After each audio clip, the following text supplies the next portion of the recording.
Greetings, my friends, and happy Friday. Thanks for stopping by. Look who's back.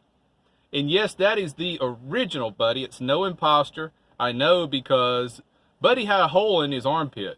I tried to super glue it about 6 months ago, and it didn't really stick. So that was the first thing I checked when I went to pick him up to make sure it was the right Buddy. So he's back where he belongs. Everything is normal in the world again. Well, not really. So, last time I talked about maybe taking a trip out to the Rockies. I don't know. I still may be able to do it, but it may be a couple more weeks before I get to go out there, and maybe I'll have at least a week or two to hang around before I have to head back. See, what's going on is I've been trying to get back in to see the doctor, the back doctor. It's been giving me more trouble again lately, so I'm waiting on an appointment for that. Gosh, this camera is really glaring today. I look like I'm transparent white. I am pretty white, but I'm not that white.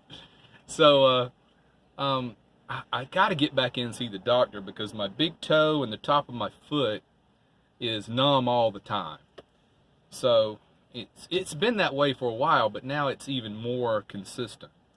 So I'm waiting for an appointment to come in. So I don't want to head out to Colorado and then they call and say, hey, we got you an appointment, you can come in, then have to turn around and come all the way back. So I'd like to get it all done before I head out. So, I got stuff going on here I got to get taken care of. So I'm at the UPS store right now. The friends that I house sit for, they said, hey, can you do us a huge favor? I'm like, sure, I'll do anything. See, I go by and check the mail every couple of days anyway and just put it in their office at their house. They said, we got an important package we need you to get and forward it to us down here in Florida.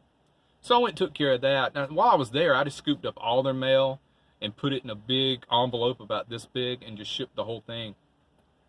And these people are so nice. I mean, they Venmo'd me money to cover the charges.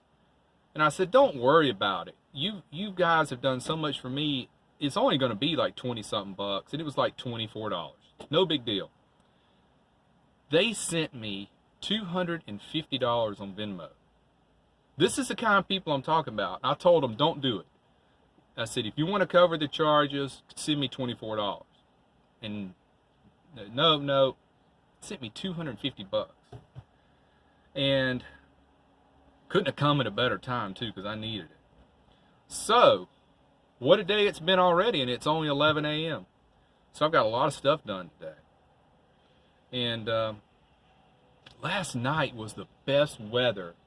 I don't know what came through last night, but it was crisp and cool, and I slept well, and only had to run that one fan right there.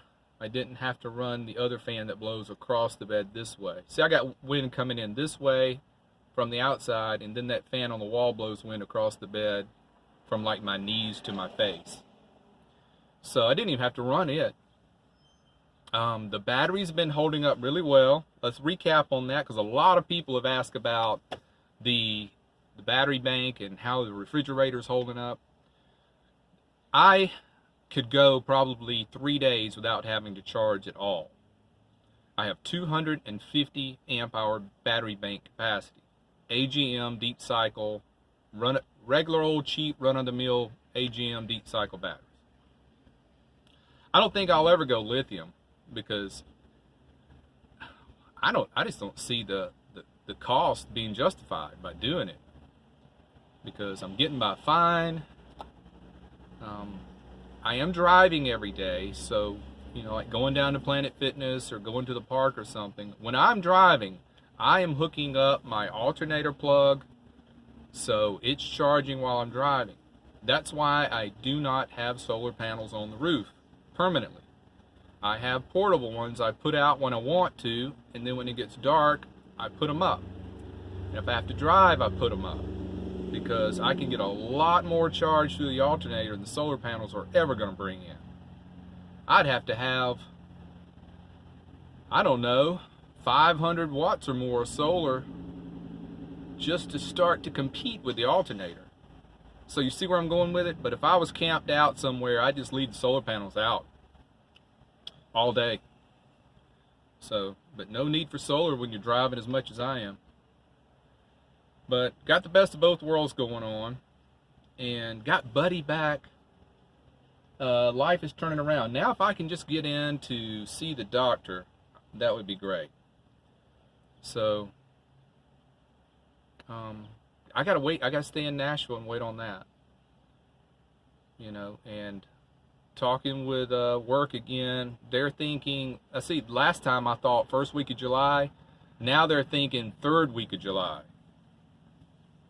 So they don't want to pay for 4th of July holiday. Just like you said, I forget your name, but someone commented that they probably wouldn't call me back till after the 4th. So now they're thinking the third week of July. So if I can get in and see the doctor next week, that would be wonderful. Then I could head on out to Colorado. Stay out there probably a week or two, then start heading on back. Get things ready around here. So the next video, we're going to call it short right here, but the next video I want to talk about something very important that I've seen a lot of people talking about, and it's guns and van life. I'm not a big gun nut guy, but I do have one. I love to target shoot. It's just a 22, you know, a little pea shooter, pop, pop, pop. But it's still considered a regular gun that will kill you. If it hits the right spot, I guess the 22 would kill you. But it's just a little pea shooting 22 for target shooting. I love to target shoot at the range. And in the state of Tennessee, you can have a gun in your car without a carry permit. Actually, I have a carry permit that's on its way to me now. I forgot. It's been a while, so I checked on it. And they said it's in the mail. It's on its way. I had to go through all the training, even though I grew up a country boy in South Alabama and South Georgia, where everybody hunts and all that. So, but you know, I'd never shot a handgun until I was a grown man. We grew up on like shotguns and rifles, you know, regular old hunting stuff. So you go through all the course, and I like it. You know, I am pro gun safety, so I think it's good that it's mandated that you have to take the safety course to get a permit to carry. I think it's good that you have to do that.